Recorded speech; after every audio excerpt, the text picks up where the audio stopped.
twongeye turatomboye bana b'Imana kuba tugiye guhurira nk'ahana Nyagasani kubera impuhwe tugirira buri munsi. Ku izina ry'Imana Data na Mwana na Roho Mutagatifu, amen. Amahoro bana b'Imana, nimuhumure mwese, Nyagasani aragukunda, wowe wemeye kutugira neza, akaduha ubuzima, maze agakomeza no gutwitaho muri ubu buzima ku mpuhwe ze.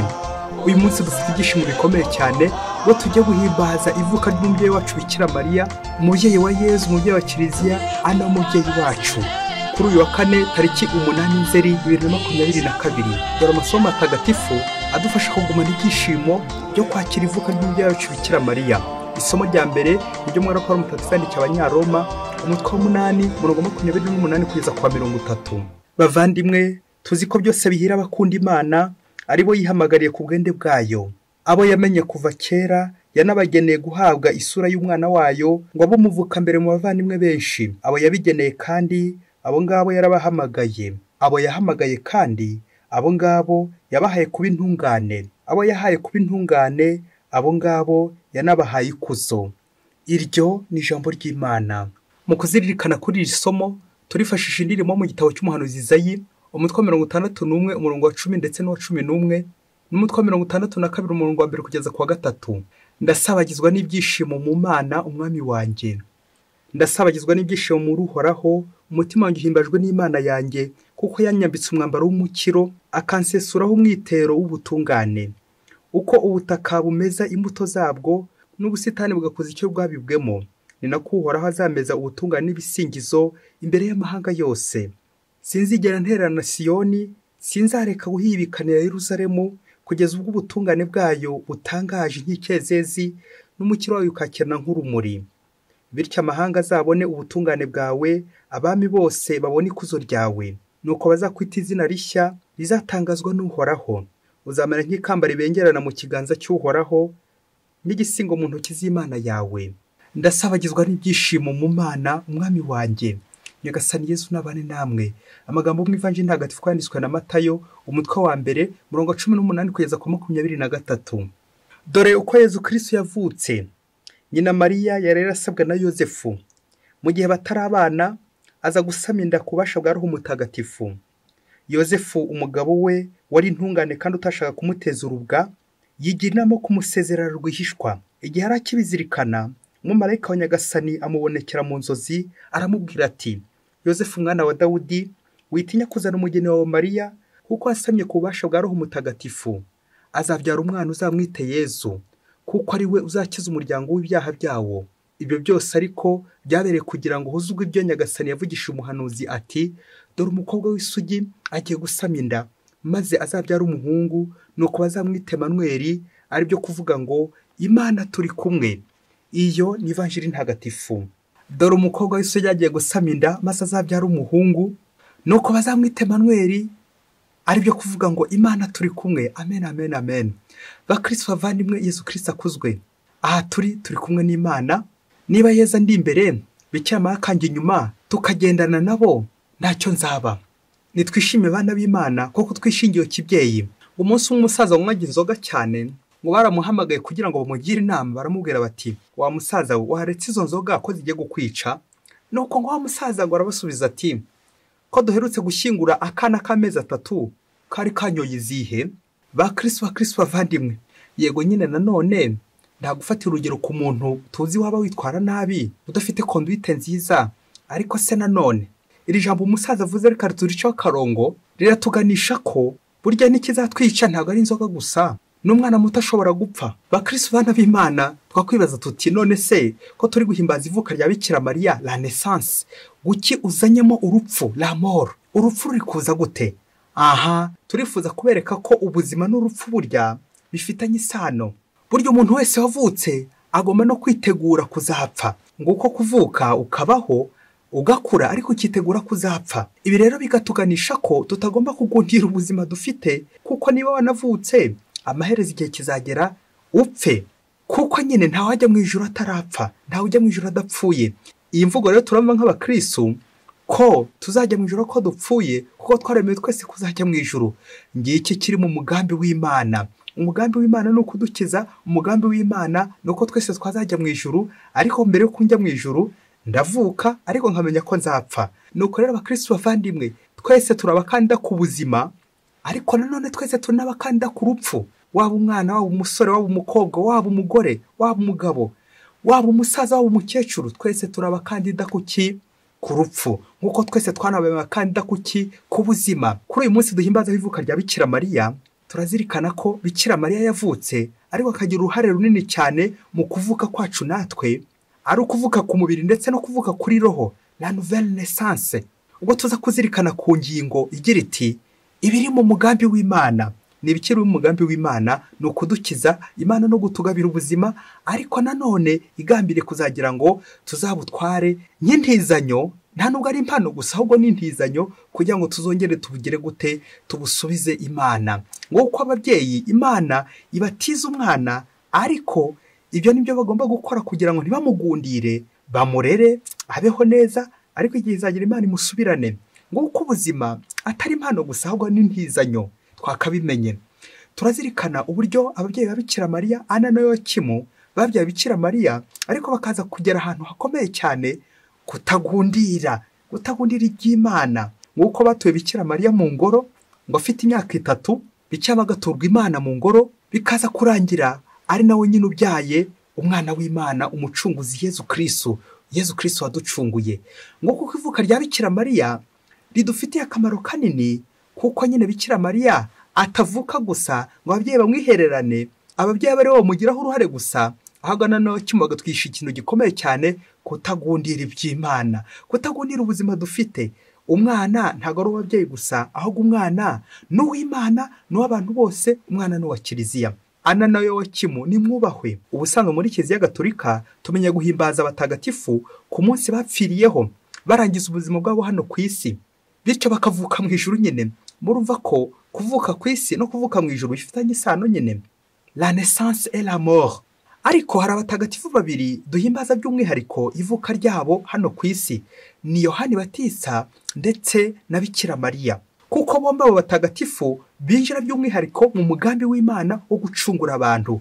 Ngibyo biri mu mugambi w'Imana no gucungura abantu. Yohani Batisa nk'umuhanuzi, integuza ndetse n'umubatiza wa Mesiya, umucunguzi nyine. Uyu Yohani Batisa akaba yaracujwe na Yezu Kristo akiri mu nda ya nyina Elizabeti. Rero tugendeye ku bahanga mu gusesengura Bibiliya, Ivanjili yanditswe na ku mutwe wa mbere umurongo 11, na Bikira Mariya utasamanywe icyaha, Immaculée Conception, ngo wari warateguwe n'Imana kuva kera na kare ko ari uzabyara umucunguzi. Bikira Mariya kuba nyina w'Imana ntabwo byamugwiririye, ahubwo byahozeho kuva kera na kare mu mugambi w'Imana wo gucungura abantu. Na niyo mpamvu Bikira Mariya yitwa mu Kilatini Para Dei, préparé par Dieu, wateguwe n'Imana. Ngibyo biri mu mugambi w'Imana. Imana rero yanyuze mu muryango wa Ana na Yowakimu, yategura umugeni wayo Bikira Mariya uzabyara umukiza w'isi.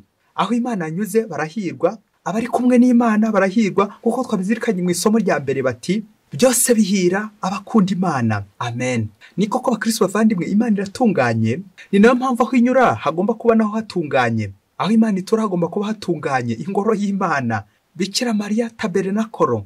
Nguko reko Imana yamuteguye kugira ngo nawe atungane, Imana izabona hitura nyine hatunganye. Rero abakristo bavandimwe, umwana wese n'impano y'Imana, umwana n'ibyishimo by'umuryango, kuko twanabizirikanye mu ndirimbo ya Izayi bati ndasabagizwa n'ibyishimo mu Mana, umwami wanjye. Amen, amen. Bakristo bavandimwe, iyo Bikira Mariya atwaye Yezu aba yuzuye ibyishimo.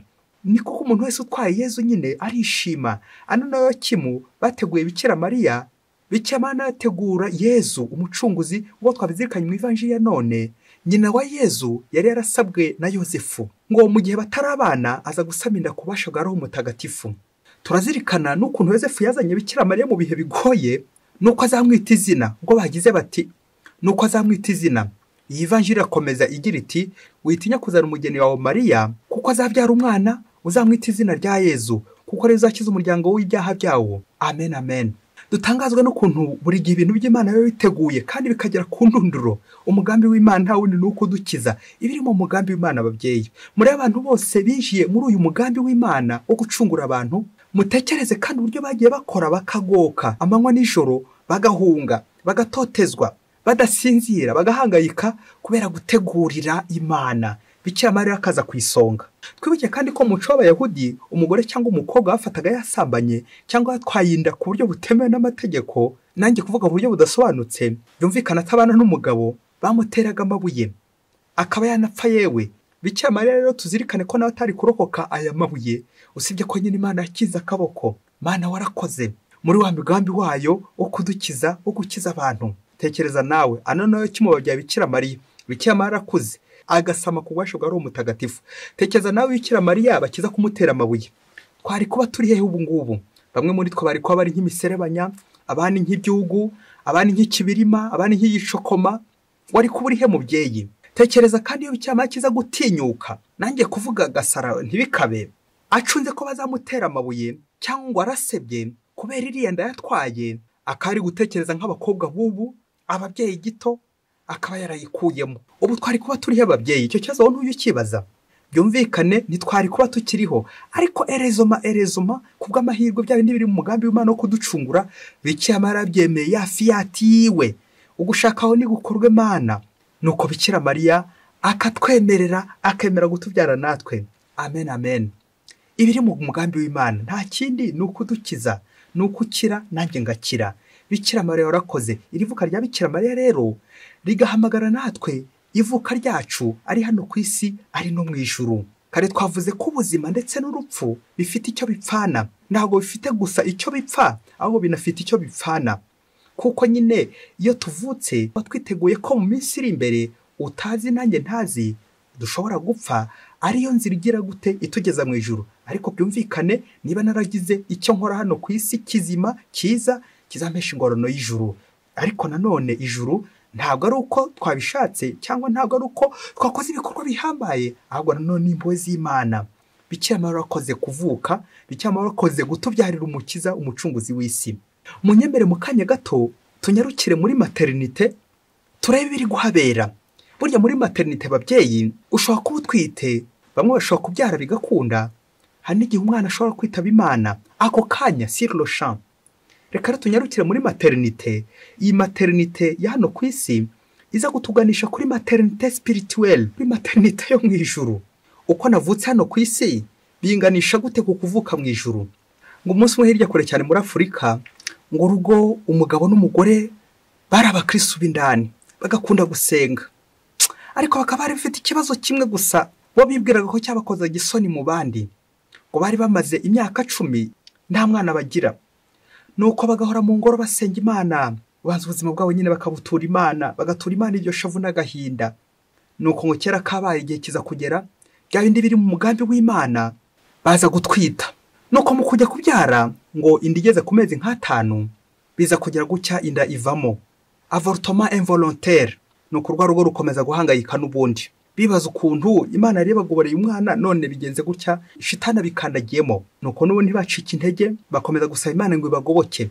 Nanone ku nshuro ya kabiri baratwita. Agiye kubyara, umwana ahita arapfa. Babyeyi muranyumvira akaga k'uru rugo, bakomeza muri ako gahinda. Nuko ku nshuro ya gatatu Nyagasani yongera kubagoboka, wa mubyeyi yongera kubyara. Nuko umwana amaze imyaka 2 aza kugira gutya kwa kundi abana bakina n'abandi, aza kugwa mu rwobo bari baracukuye rwa metero 25. Uwo mwana ahita apfa gutyo. Babyeyi mu nkuru y'akagahinda k'uyu muryango ubabaye gutya, barabyara ariko bagapfusha. Nuko bakomeza muri ako gahinda, ariko ntibateshuka mu nzira y'ubukristo, bakomeza batura agahinda Nyagasani. Izo zibaye inshuro zingahe? Zibaye 3. Nuko ku nshuro ya 4 Nyagasani ubundi yongera abagoboka, wa mubyeyi yongera gutwita. Arabyara, umwana arakura, umwaka umwe, imyaka 2, imyaka 5. Ageze ku myaka 5, babyeyi mwumve aho mutindi yanitse ntiriva. Nuko wa mwana agiye gutembera n'abandi bagiye koga, aza kurohama mu mazi, ahita apfa nyina ako kanya. Babyeyi munyumvira agahinda k'uyu muryango, uyu mugore ndetse n'uyu mugabo, agahinda bafite. Abana bose ko ari 4 bamaze kwitaba Imana. Nuko kera kabaye, babyeyi bakomera ku isengesho, bakomeza kwibaza ikimana iri kubahora, barakomeza ariko ntibadohoka ku isengesho, bakomeza gusingiza Imana. Nuko ku nshuro ya 5 bagiye kubona bongera babona barabyaye. Bamaze kubyara, umwana arakura, baramurera, ajya no mu ishuri ariga. Nuko ngo umwana agiye kwiga, dore ko yigaga kure aho byamusaga gutega imodoka, ngo umwana imodoka yari irimo iza gukora impanuka, ubwo nawe agwa muri iyo mpanuka arapfa. babyeyi munyumvire uyu muryango, munyumvire rwose, munyumvire ibyago by'uyu muryango. Nuko ababyeyi muri maternité bakibaza bati nk'uru rugo rurazira iki? Kuki aba bana bose ko ari 5 bashoreranye bakurikiranye bagapfa? Kuki koko guki Imana ibyemera? Babyeyi mwebwe iki kibazo ntimujya mukibaza? Aha, bakristo bavandimwe, nguwo umugambi w'Imana twebwe abantu tujya dusobanukirwa amayobera. Umuntu ashobora gupfa akiri mu nda ya nyina, umuntu ashobora gupfa afite umwaka umwe, 2, 10. Kuki se atapfa ari umusaza cyangwa umusore? Byashoboka kandi byaba. Ngo kuko Imana iduhamagara idakurikije imyaka, idakurikije iminsi tumaze tuvutse. Aha, tukazirikana ariko muri Yeremiya umutwe wa 2 umurongo wa 4 kugeza ku wa 5, ndarakuremera mu nda nyoko nari nkuzi. Waba umunsi umwe, yaba isegonda Imana igakure muri mu nda ya mama wawe, urusoro nyagasana bakuzi. Warangije kwinjira mu mugambi w'Imana. Niyo mpamvu bakristo bavandimwe tukajya twivanga mu bintu by'Imana, mu mugambi w'Imana. Ushobora kumara umunsi umwe ku isi, ushobora no kumara iminsi 2 cyangwa n'imyaka myinshi, ariko se wagize ngo ntibiri mu mugambi w'Imana nabyo? Hari ikintu kimwe abantu tujya twibeshyaho tukagira ngo umuntu azavuka akure ajya twitaho, nyamara tukibagirwa kandi kantu cy'ingenzi ko n'umuntu ashobora kuza ku isi Imana imwohereje kugira ngo tumwiteho. Ako kantu babyeyi ugacaho akarongo, kwita no ku muntu Imana yohereje. Ntago gusa uwo muntu ari ukugira ngo azatwiteho cyangwa yite ku bandi, nyamara n'Imana ishobora kumwohereza kugira ngo umwiteho, kugira ngo ngiye mwiteho. Ntago buri gihe byikora ko umuntu avuka akazabaho akazakura. Oya, buri wese Imana ifite icyo yamugeneye. Ushobora kumara isaha ku isi nk'abakozi bo ku isaha ya 11 nyine. Twese Imana izaduhemba kimwe, ari uwamaze umunsi ku isi, ari uwo babyaye agahita apfa, ari ukura akazapfa ari mukuru. Twese Imana izaduhemba kimwe, dupfa kuba twaritwaye neza uko Imana yashakaga. Nguko kujya gukora mu muzabibu wa Nyagasani ari ku isaha ya 3, ari ku isaha ya 9, ari ku isaha ya 11, twese tuzahembwa kimwe ingororano y'ijuru, bitewe nuko twitwaye hano ku isi, bitewe n'ibyo twakoze hano ku isi. Rero mukristo umuvandimwe, muvyeyi, mukobwa mwangavu, ntukivange mu mugambi w'Imana. Inda yose, umwana wese wasamwe, uzirinde kumugira nabi. Musigasire kuko utazi ubutumwa Imana igiye kumuhereza.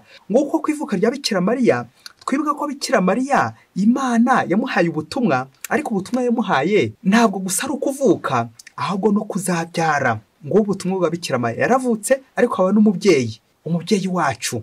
Rero bakristo bavandimwe, rero tukibande gusa ku kuvuka no ku isi, kuko tuvuka no ku isi, kuko biri mu mugambi w'Imana. Imana igira ngo tuvuke, tubeho, turerwe, ariko igihe kizagera kuri ya saa dutazi, kuri wa munsi dutazi, Imana ikaba yaduhamagara kugira ngo tubane nayo hehe mu ijuru. Ngibyo ibiri mu mugambi w'Imana.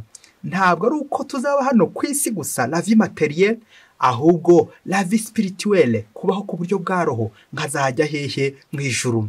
Urakoze Bikira Mariya ko waravutse, none natwe ukaba waraduhaye kuvuka.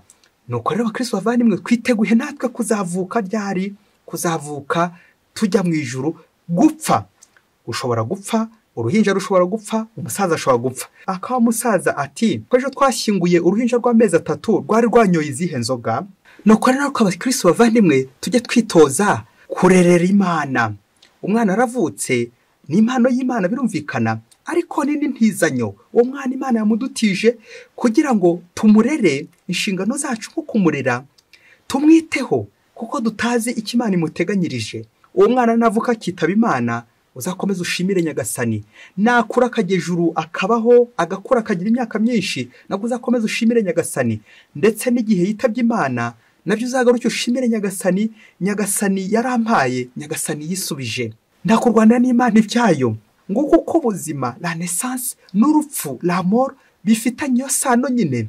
Turavuka, tugakura, ariko tukazatambuka mu rupfu, n'ubundi twongera kuvuka bundi bushya hehe mu ijuru. Nguko kwivuka ryacu hano ku isi riba riri kuduhamagara, riduhamagarira ivuka ryacu ryo mu ijuru, ko tuzajya mu ijuru tukabana n'Imana ubuziraherezo. Muvyeyi Bikira Mariya warakoze. Nuko nawe mubyeyi aho uri hose, ita ku mwana ngaho ari impano y'Imana, intizanyo y'Imana. N'Imana yaragutije, nta nizisubiza igihe nikigera. Ushobora kubaho nta mwana ufite, ushobora kuba nta mwana wabyaye kubw'umubiri, ariko ugakomeza ugatwaza, ukarera n'abandi bose Imana iguhaye. Kuko kubyara gusa atari ku mubiri, ahubwo ushobora no kubyara kuri roho. Ntabwo Imana izaduhembera gusa ko twabyaye ku mubiri, ahubwo izanaduhembera ko twabyaye kuri roho, ko twareze neza. Kuvuka rero ntacyo bimaze gusa niba nta burere buhari.